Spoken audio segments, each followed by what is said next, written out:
ದೇಶ ಕಂಡ ಮೊದಲ ಮಹಿಳಾ ಶಿಕ್ಷಕಿ Savitribai Phule. SC, ST, OBC ಸಮುದಾಯದ ಹೆಣ್ಣು ಮಕ್ಕಳಿಗೆ ವಿದ್ಯೆಯನ್ನ ಕಲಿಸಲಿಕ್ಕಾಗಿಯೇ ತಾನು ಮೊದಲು ವಿದ್ಯೆಯನ್ನ ಕಲಿತು ಮೇಲ್ಜಾತಿಯವರಿಂದ ಹಿಂಸೆಯನ್ನ ಅನುಭವಿಸಿದ್ರು ಕೂಡ ಛಲವನ್ನ ಬಿಡದೆ ವಿದ್ಯೆ ಕಲಿಸಿದ ಅಕ್ಷರದವ್ವ. ಜಾತಿ, ಲಿಂಗ ತಾರತಮ್ಯದ ವಿರುದ್ಧ ಧ್ವನಿ ಎತ್ತಿ ಶಿಕ್ಷಣ ಮತ್ತು ಸಾಮಾಜಿಕ ಸುಧಾರಣೆಗೆ ಶ್ರಮಿಸಿದ ಭಾರತದ ಏಕೈಕ ಮಹಿಳೆ.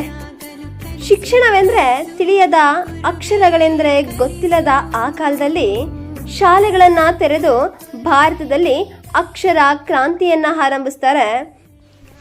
ಹೆಣ್ಮಕ್ಳು ಮನೆಯಿಂದ ಹೊರಗೆ ಹೋಗಲು ಅನುಮತಿ ಇಲ್ಲದೆ ಇರೋ ಆ ಸಮಯದಲ್ಲಿ, ಹೆಣ್ಣಿನ ವಾಕ್ ಸ್ವಾತಂತ್ರ್ಯ ಕಸಿದುಕೊಂಡಿದ್ದ ಸಂದರ್ಭದಲ್ಲಿ ಗಂಡನ ಸಹಾಯವನ್ನ ಪಡೆದು ಓದಿ ಶಿಕ್ಷಕಿಯಾಗಿ ತನ್ನಂತೆಯೇ ಉಳಿದ ಹೆಣ್ಮಕ್ಳು ಕೂಡ ಶಿಕ್ಷಣವನ್ನ ಪಡಿಬೇಕು.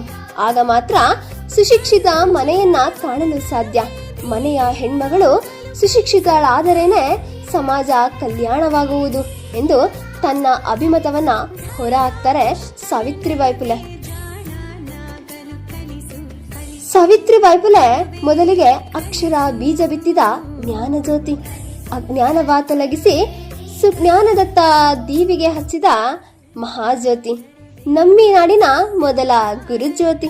ಮಹಿಳಾ ಪರ ಹೋರಾಟಗಾರ್ತಿ, ಸದಾ ದುಡಿಯುತ್ತಿದ್ದ ಅನ್ವೇಷಕಿಯೂ ಇವಳು.